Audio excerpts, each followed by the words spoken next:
guys, it's School Brother Sports Podcast and our third official episode. And today we're going to be naming the best player at each position in the NFL, including fullback, kicker, and punter. So I hope you guys have enjoyed the episode so far. And huge shout out to MLFND or Mid for helping me out with all these shorts. So starting off, we have at quarterback, I have quarterback Patrick Mahomes because, well, he's just been the best player in the NFL for the past few seasons, and he's just always winning. Like, there's nothing he does that's, like, not winning. He's always every time he plays, he's there to win, and he's maintained a continued success without Tyreek Hill, which is also really impressive. He's been able to throw the ball to another person on this list, Travis Kelce. I just feel like Mahomes is such a great player, and he's the best player in the NFL. At fullback, I have, from the 49ers, Kyle Juszczyk. His blocking and versatility are what make him so special. I'm not going to go too hard on the fullback because it's fullback, but his blocking and versatility are just elite. Like, it's honestly unmatched by any fullback in the league other than maybe Patrick Ricard. And at running back, I have Josh Jacobs on the Raiders because he's had such a great year this year with his game-winning touchdown. It's been a breakout year for him. Like, by some he could have been considered a bust in years past, but this year there's no way you can call him a bust or else he just looks stupid. He's been so amazing this year. It's just like his coaching. He's able to overcome his coaching because Josh McDaniels is not he's not one of the better coaches in the league at all. So for him to have a continued success even with Josh McDaniels, that just says a lot about him. And also him and Devontae have carried the Raiders this year. They've been such a good duo. It's like amazing. Max Crosby's also up there. And Chandler Jones has been alright, but Chandler Jones did have that touchdown over Jacoby Myers. That was pretty funny. That was just a terrible year. Or game. Whoa, year. That was a terrible play. Whoa, I forgot to put running back on the screen. And at wide receiver, I have Justin Jefferson. He is just crazy. Like, I'm a Vikings fan, so some of the catches he makes are just unreal. From going back to, I was at the Packers game this year. Like, crowd gets going every time he makes a play. He's just such a great player. We love having him on the Vikings. The Buffalo catches, that was just insane. Like, you could give anybody in the league 50 tries minimum to make that play. And he did it first try. Like, that's just absurd. And he's the best ability is availability, and he has not missed a game in his entire career so far. Knock on all the wood in the world. Right back here. Knock on all the wood, but he has not missed a game, and he's been able to maintain healthy even without the dirty headset. Even his own coach, Kevin O'Connell, has pointed out that he's taking those hits, and he still manages to just be so good. It is really impressive to me. At the tight end position, I have Travis Kelce. This is not really a debate. He can do it all. For that Chiefs offense, he can do it all. As I mentioned earlier, losing Tyreek, that's for any other team, that would just be detrimental to the offense. But Travis Kelce has been able to help the Chiefs maintain being, I don't know, I think the Bills are in first place in the East. Yeah, in the AFC as of right now. But the Chiefs are able to compete for that, even without who I'd say second best receiver in the NFL is Tyreek Hill. It's just, him and Patrick Mahomes might be the best duo in the NFL right now. Let me think through all the teams. Like, Purdy, whatever. Wow, how am I blanking this? What is the 49ers running back? McCaffrey. Jeez, that was bad. Herbert, Eckler, those are all running back combos. What are some good receiving combos? Rodgers and Devontae was up there.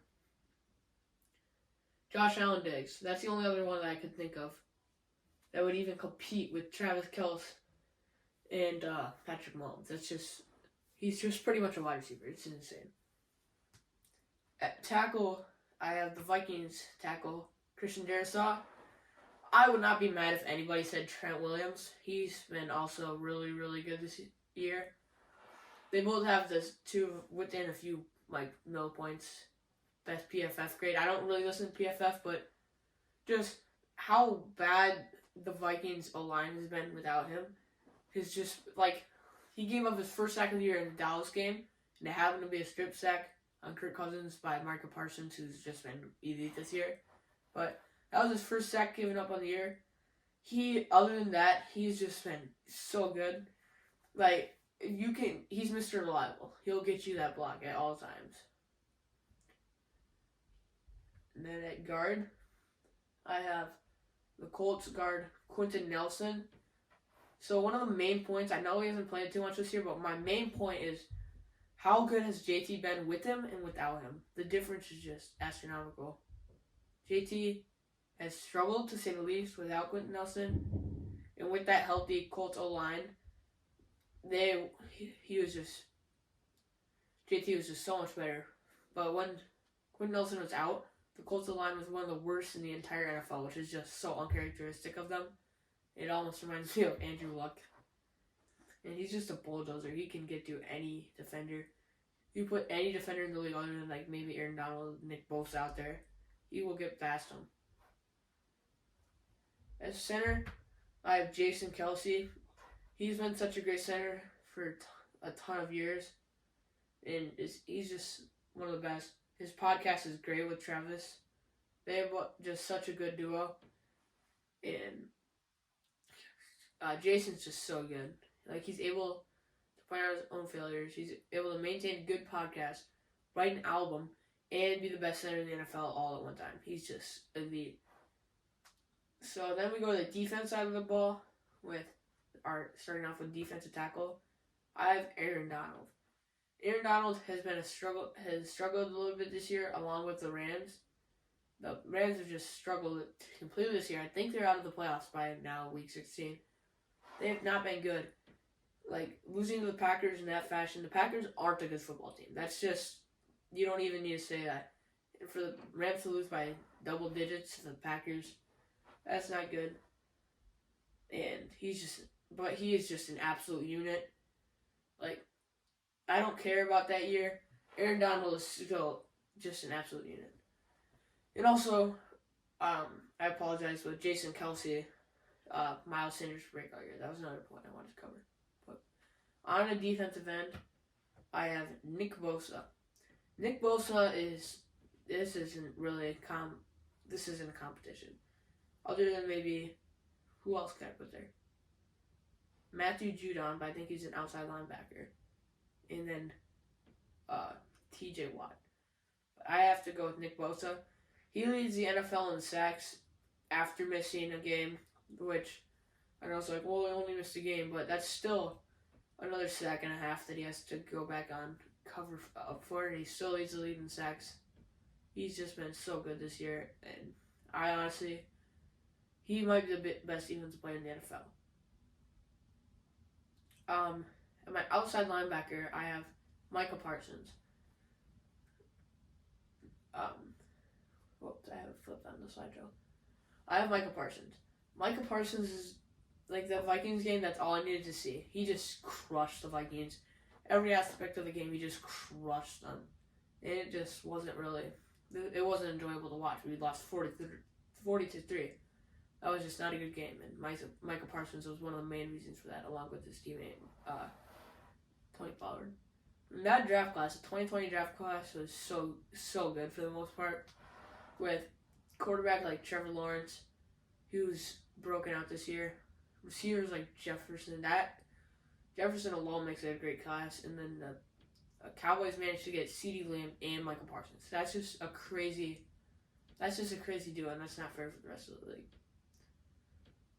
At middle linebacker, I have Fred Warner from the 49ers.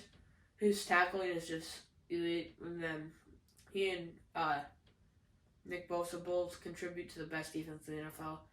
You could say the Cowboys have the best defense, but I think the 49ers do. Just because they've, when you have Brock Purdy as your quarterback, I love his story, but let's be real, he wouldn't be doing this without that crazy defense that they have. And then at quarterback, I have Patrick Surtain II from the Broncos. He's been one of the only bright spots on that Broncos team who has really struggled this year, even with Broncos country let's ride at quarterback. And he's just such a good ball hawk, and he can also make the tackles. Patrick Surtain is an elite level cornerback. And, I mean, Jalen Ramsey would have been it last year, but he's just not the same anymore. And Trayvon Diggs gives up a ton of yards, but he also is a really good ball hawk, obviously. And then that's the only people I can say. Jair, he's not the same as he used to be, unfortunately. I haven't watched a lot of Packers this year because the Vikings are just more enjoyable. But I think Surtain's better than Jair. At safety, I have the man who put Kelsey into the ground, Derwin James Jr. He has been such a great player for the Chargers, who have been riddled with injuries this year.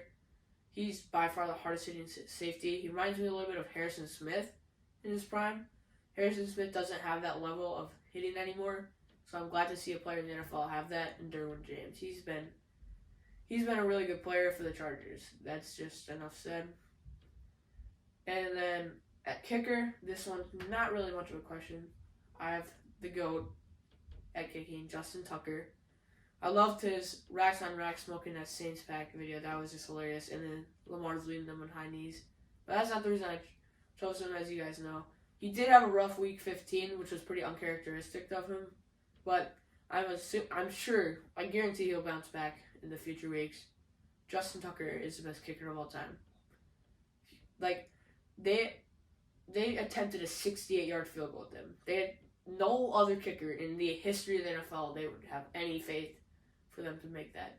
And for Justin Tucker he would have been good from 66 on that. And his game winners, like, if there's a game winner that you need to be kicked, you can count on Justin Tucker. Like, you can count on him. The only other kicker that even makes a competition is Daniel Carlson, which of course the Vikings had to cut because Mike Zimmer is not very smart. But Justin Tucker's the GOAT.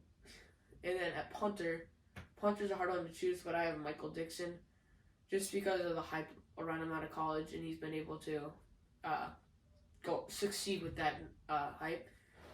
He's just a great punter. He punts bombs, and the Seahawks end up punting a lot. I'm just kidding. They have Geno Smith is actually in the Pro Bowl, which I will have my Vikings Pro Bowl reactions coming out. I believe that should come out on Friday. And no, this video will come out. I haven't decided that yet, but I just am glad that I've been able to make these videos. I was at a blank there. I've just been glad I've been able to make these videos for you guys. I've enjoyed them. I thank you guys for watching these videos. It really does mean a lot to me. Like, I know I'm just starting out, but I hope to make it into the podcast category. Being a well-known guy such as Tom Grassi or Purple for the win. Those are my inspirations, and I hope to be similar to them when I get better at this. Obviously, I'm not the greatest right now, so if you guys have any critiques that you would like to give me, please leave them down in the comments. I've been trying to work on not going to a blank every so often. I just said it. Every so often, not going to a blank and losing my train of thought. I need to work on that. And I will keep working on that for you guys. So I hope to bring out good content for you guys. I really appreciate you guys watching this video. And it means a lot. See ya.